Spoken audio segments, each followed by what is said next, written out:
এটা তোমার শেষ জন্ম। অনেক জ্যোতিষীরা তো বলতে চায় না, কিন্তু আমি মনে করি তাদের বিবাহ করা ঠিক না। একটু অবাক হয়ে গেল, কি বলতে স্যার, এই হলো জ্যোতিষ শাস্ত্র, এটা কমপ্লিট সাইন্টিফিক একটা ব্যাপার। আমি কিন্তু দুটো সরকারি চাকরি পেয়েছিলাম, কিন্তু কোনোটাই করলাম না। কোনো শ্মশান, কোনো কালী মন্দির, সেখানে আমি কিন্তু এনজয় করি। একটা গোপন তাদের জীবনযাত্রা আমরা কাছ থেকে দেখেছি। এটাকে আমরা বলি মোক্ষ ত্রিকোণ। এবং একটা রাশিতে 3টে নক্ষত্র, এবং আমি তাকে বিশেষ মন্ত্র দিলাম। এই মন্ত্র যদি সে জপ করে, আমি বলে দিচ্ছি, কিন্তু শুনে মন্ত্র জপ করা ভালো না, তাহলে কখনোই কিন্তু সুখী যেতে পারবে না। যে আসবে সে খালি হাতে ফিরবি না, এটুকু বলে।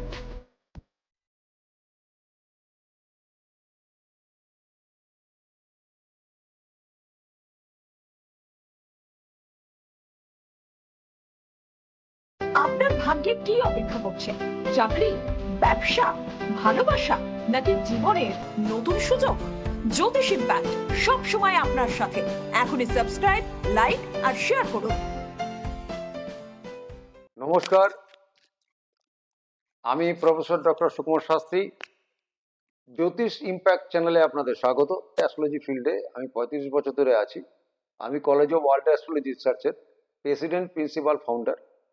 তো আজকে এই জ্যোতিষ ইম্প্যাক্ট চ্যানেলে আমি যে গুরুত্বপূর্ণ টপিক নিয়ে আলোচনা করব, যেটা বহু জ্যোতিষবিদরা টিভি চ্যানেলে যেটা আলোচনা করেছেন এবং করছেন, যে যাদের মীন লগ্নে জন্ম, তাদের কি এটা শেষ জন্ম? তা অনেক জ্যোতিষবিজ্ঞরা বিভিন্ন রকম মতবাদ দিয়েছেন। তো যেহেতু আমাদের এই জ্যোতিষ, আমাদের যে সনাতন জ্যোতিষ, আধ্যাত্ম জ্যোতিষ, এটা হাজার হাজার বছরের পুরনো। এটা দেশের চক্ষুস্বরূপ। তা আমাদের ভারতীয় মুনি ঋষিরা যেটা সৃষ্টি করে গেছিলেন এবং জ্যোতিষ পণ্ডিতরা দীর্ঘদিন ধরে গবেষণা করেছেন, তার থেকে যেটা জানতে পারা গেছে, এবং আমরা এই নিয়ে বিস্তর গবেষণা করছি। তার কারণ আমার কাছেও বহু ক্লায়েন্ট যেমন আসে, আমার ছাত্র ছাত্রী আছে, তাদের জীবনযাত্রা আমরা কাছ থেকে দেখেছি। সেই জন্য প্রশ্নটা যেটা ছিল, যে যার মীন লগ্নে যাদের জন্ম, তাদেরকে এটা শেষ জন্ম। তো আসুন এখান থেকে আমরা আলোচনা শুরু করি। এটা মন দিয়ে শুনুন, এখানে অনেক তথ্য, অনেক কিছু জানতে পারবেন, এবং কি করলে ভালো হবে, কি করলে মন্দ হবে, কি করা উচিত, কি করা উচিত না, অনেক কিছু আমরা আলোচনা করব। তো আসুন এটি নিয়ে আলোচনা করি। তো যার মীন লগ্নে জন্ম, তার জীবনযাত্রা কেমন হবে, আর তার কি এটা শেষ জন্ম? কারণটা কেন বলা হচ্ছে? তার কারণ, যেহেতু রাশিচক্রের 12টা ঘর আছে, তো শুরু হচ্ছে মেষ দিয়ে, এটা প্রথম ঘর। তাহলে এবার অ্যান্টিক্লোকাস যদি আমরা গণনা করি, তাহলে ওটা 12 নম্বর ঘর। এই ঘরের মালিক হচ্ছে বৃহস্পতি, এবং দ্বাদশ ঘরকে আমরা মোক্ষ লাভের ঘর বলি, ঠিক আছে? এবং এই ঘরে যদি কারুর লগ্ন হয়, তাহলে এইটা আমাদের যে 4টে ত্রিকোণ আছে, ঠিক আছে? তো 1, 5, 9, এটাকে আমরা বলি ধর্ম ত্রিকোণ। 2, 6, 10, এটাকে আমরা বলি অর্থ ত্রিকোণ। 3, 7, 11, এটাকে আমরা বলি কাম ত্রিকোণ। এবং 4, 8, 12, এটাকে আমরা বলি মোক্ষ ত্রিকোণ। তাহলে মোক্ষ ত্রিকোণ মানে যার 4, 8, 12 এখানে যার লগ্ন হবে, তা কারো যদি এখানে লগ্ন হয়, বা কারো যদি এখানে লগ্ন হয়, বা কারো যদি এটা লগ্ন হয়, তাহলে যেহেতু এটা মোক্ষ লাভের ঘর, তার লগ্ন মানে প্রকৃতি, মানে নেচার।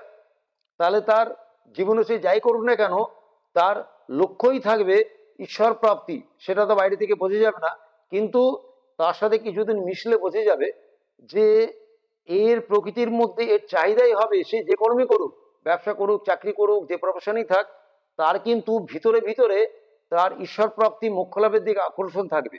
আর যেহেতু আমাদের কথা হচ্ছে মীন লগ্ন নিয়ে, এটা যেহেতু রাশিচক্রের শেষ রাশি, তাহলে রাশিচক্রের শেষ রাশি মানে এটা, যেহেতু এটা মোক্ষ লাভের শ্রেষ্ঠ স্থান, তো এটা শেষ রাশি, এবং এটা জল রাশি, এর অধিপতি বৃহস্পতি।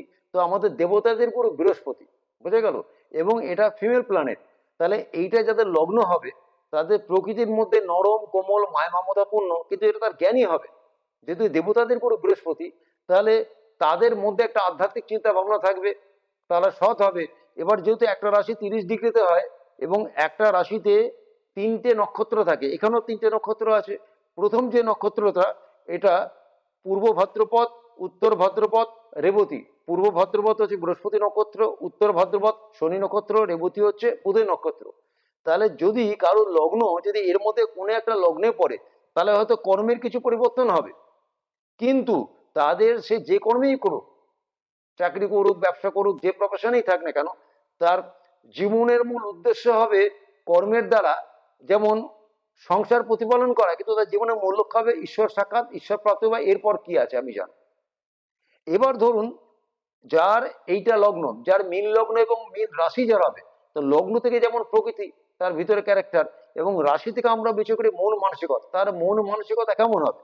তো এখানে তার মন মানসিকতা হবে যে অনেক জ্ঞান অর্জন করা, যেহেতু বৃহস্পতি হচ্ছে জ্ঞানের রাশি এবং এটা জলরাশি, তার মন হবে নরম, কোমল, মায়া মমতাপূর্ণ, কিন্তু জ্ঞানী, জ্ঞান অর্জন করা তার জীবনের লক্ষ্য হবে। এটি যদি তার চন্দ্র থাকে, আর যার চন্দ্র এবং লগ্ন যদি একই রাশিতে দুটো পড়ে, লগ্ন এবং চন্দ্র, তাহলে তার প্রকৃতির মধ্যেও ইচ্ছা জাগবে মোক্ষ লাভের জায়গা, এবং তার চন্দ্র এখানেও থাকবে মন মানসিকতা মোক্ষ লাভের জায়গা।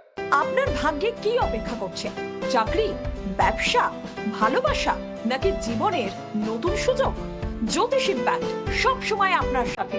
এখনই সাবস্ক্রাইব, লাইক আর শেয়ার করুন।